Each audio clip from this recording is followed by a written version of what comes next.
जय श्री गणेश दोस्तों। हमारी आज की कहानी का नाम है साजिश। कहानी अच्छी लगे तो प्लीज़ चैनल को सब्सक्राइब कर लीजिएगा। अब शुरू करते हैं कहानी। निधि और पवन शादी के बाद मनाली घूमने चले गए थे और पिछली रात ही वापस घर लौटे थे। पवन की तीनों बहनें और उनके बच्चे अभी घर में ही थे।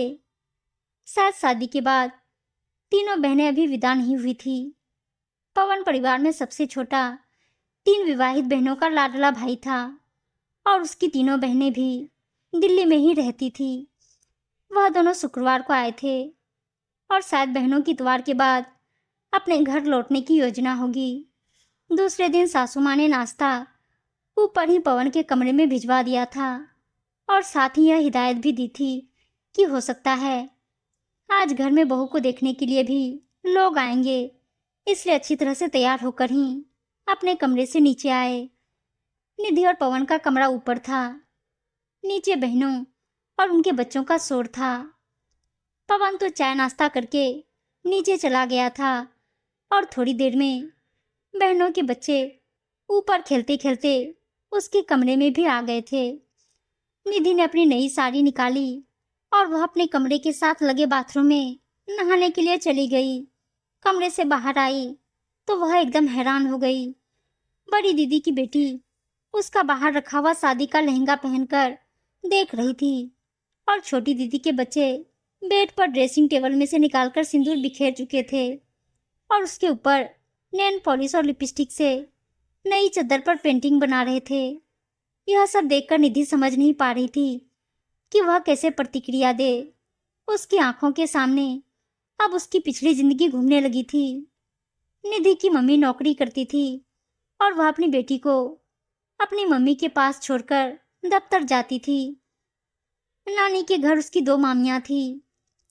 नानी निधि को बहुत प्यार करती थी।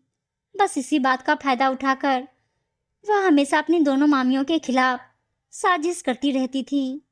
नानी के पूछने पर मामियां भले ही कोई भी काम करती हो, परंतु वह तो यही कहती थी कि मामी तो आराम कर रही है। बड़ी मामी ने जब अपनी बेटी की गुड़िया उसे नहीं दी तो निधि ने छुप करके रसोई में जाकर उनकी बनाई सब्जी में नमक मिर्च और भी ज़्यादा डाल दिए थे। खाना खाते ही नानी ने बड़ी मामी को बहुत डांटा, क्योंकि नाना और नानी के स्वास्थ्य कारणों की वजह से सब्जी में नमक कम ही डाला जाता था। छोटी मामी की तो वह कानों की बाली छुप करके उठाकर अपने साथ ही ले गई थी और कई बार वह स्कूल में वह वाली बाली पहन लिया करती थी। यह तो एक बार मम्मी को जब निधि के बस्ते में से वह वाली बाली मिली तो उन्होंने अपनी भाभी को वह वाली वापस करी। हालांकि निधि तो रोज ही देखती थी कि बाली खोने के बाद मामी नानी से तो डांट खा ही रही थी। इसके अतिरिक्त वह सारा दिन उस बाली को ही ढूंढती रहती थी। इस तरह बाली मिलने के बाद भी मामी निधि को कुछ भी नहीं कह सकती थी। नानी के घर से ही निधि की ट्यूशन लगी हुई थी और उसे 5 बजे ट्यूशन पर जाना होता था। कई बार नानी जब कीर्तन में जाती थी तो मामियाँ भले ही लाख उठा ले, निधि सोकर ही नहीं उठती थी और उसके बाद नानी के सामने मासूम सी बनकर यही कहती थी कि मुझे तो मामियों ने उठाया ही नहीं, मैं ट्यूशन कैसे जाती। बस फिर जब नानी ने डांटना शुरू करती, तुम सब सोती ही रहती हो, तुम्हें यह ख्याल नहीं था कि बच्ची ने ट्यूशन जाना था। हालांकि मम्मी हमेशा मामियों का ही पक्ष लेती थी, परंतु फिर भी निधि उनके प्रति साजिश करने में कोई कसर नहीं रखती थी। और जब निधि का विवाह हुआ और वह विदा हो रही थी तो रोती रोती जब मामियों के गले लगी तो दोनों मामियों ने एक ही बात कही, देख बेटा, जहाँ तू जा रही है ना, वहाँ तुझे सिर्फ मामी ही बनना है। तब तो वह इस बात को नहीं समझी थी, परंतु अब अपनी एक एक करनी उसके सामने आ रही थी और मामियों ने क्या कहा था वह शब्द भी उसके कान में ही गूंज रहे थे। उसके साथ भी ऐसा ही होगा। कमरे और अपने लहंगे का हाल देखकर गुस्से के अतिरेक में उसकी आंखों से आंसू बहने लगे। अपने माता पिता की एकलौती बेटी होने के कारण उसे कोई भी चीज़ किसी के साथ शेयर करने की भी आदत नहीं थी। बड़ी ननद की बेटी लहंगे के साथ चुन्नी ओढ़कर सबको दिख रही थी और बाकी बच्चे उधम मचाते हुए कमरे का सामान सिर्फ फैला रहे थे। इतने में ही उसे सासू माँ और ननद के सीढ़ी से ऊपर आने की आवाज़ सुनी। उसे लगा कि अब वह अगर उनसे शिकायत भी करें तो भी उसे ही सुनाया जाएगा।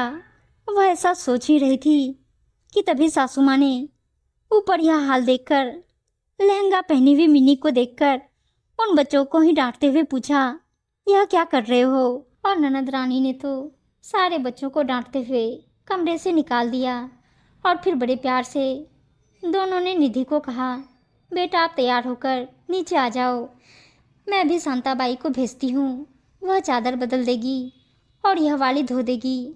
आज के बाद यह बच्चे ऐसी शैतानी नहीं करेंगे और कभी करे भी तो संकोच मत करना, मुझे बताना। नाना जी की भी नीचे से बच्चों को डांटने की आवाज़ें आ रही थी।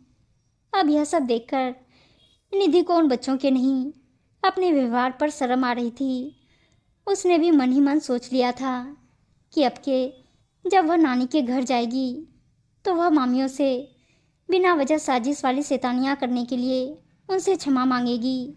यह तो शुक्र है कि उसके ससुराल में उसकी सासू माँ और नंदे बहुत अच्छी है।